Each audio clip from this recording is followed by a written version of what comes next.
अक्कलकोटच्या बाहेर एका छोट्या गावात गंगूबाई नावाची एक अत्यंत गरीब वृद्ध स्त्री राहत होती.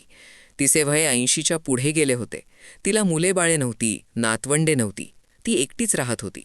गंगूबाई रोज 2 पैसे भीक मागून आणि थोडीफार मजुरी करून आपले जीवन चालवत होती. पण तिच्या चेहऱ्यावर नेहमी हसू असायचे. ती रोज सकाळी उठून देवाची पूजा करायची, भजन गायची.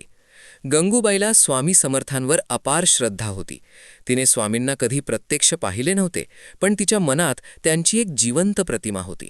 ती रोज म्हणायची, माझे स्वामी माझ्यावर लक्ष ठेवतात, मी एकटी नाही. एके दिवशी गंगूबाईला खूप भूक लागली होती. तिच्याकडे 1 पैसाही नव्हता. तिने मनात म्हटले, आज मला काही खायला मिळणार नाही. चालेल, देवाची इच्छा. ती आपल्या फाटक्या झोपडीत बसून भजन गात होती. तेवढ्यात तिच्या दारावर कोणीतरी आले. दारात उभे होते स्वामी समर्थ. गंगूबाई चकित झाली. तिला विश्वासच बसेना. स्वामी, तुम्ही माझ्यासारख्या गरीब म्हातारीकडे? स्वामी समर्थ प्रेमाने हसत म्हणाले, गंगूबाई, तू रोज मला आठवतेस, म्हणूनच मी तुला भेटायला आलो आहे. गंगूबाईचे डोळे अश्रूंनी भरले. ती त्यांच्या पाया पडली. स्वामी, मी धन्य झाले, पण माझ्याकडे तुम्हाला देण्यासाठी काहीच नाही. एक तुकडा भाकरीसुद्धा नाही. स्वामी म्हणाले, तू मला तुझे प्रेम दिलेस, तुझी भक्ती दिलीस. याहून मोठे दान कोणते असू शकते? गंगूबाई लाजत म्हणाली, स्वामी, तुम्हाला पाहिले एवढेच माझ्यासाठी पुरेसे आहे, पण तुम्हाला काही देऊ शकले नाही याची खूप लाज वाटते. स्वामींनी तिच्या झोपडीत नजर टाकली. एका कोपऱ्यात एक फाटकी पोटली होती. ती पोटली काय आहे? ओह, त्यात फक्त 1 मूठभर तांदूळ आहे. मी उद्या त्याचा भात करून खाणार होते. स्वामी म्हणाले, ते तांदूळ मला दे, मला खूप भूक लागली आहे. गंगूबाई संकोचली, पण स्वामी, ते तर फक्त 1 मूठभर आहेत, त्यातून एका माणसालाही पुरणार नाही. काळजी करू नकोस, जे आहे तेच दे.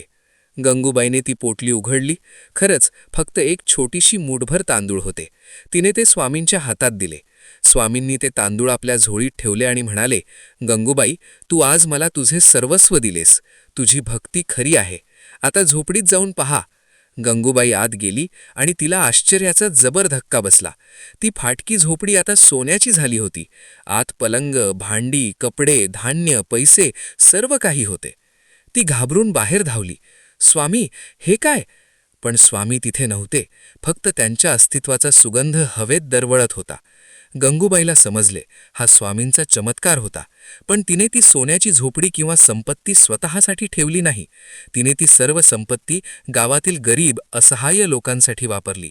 गरीब मुलांसाठी शाळा उभारली, म्हाताऱ्यांसाठी आश्रम बांधला, रुग्णांसाठी दवाखाना सुरू केला.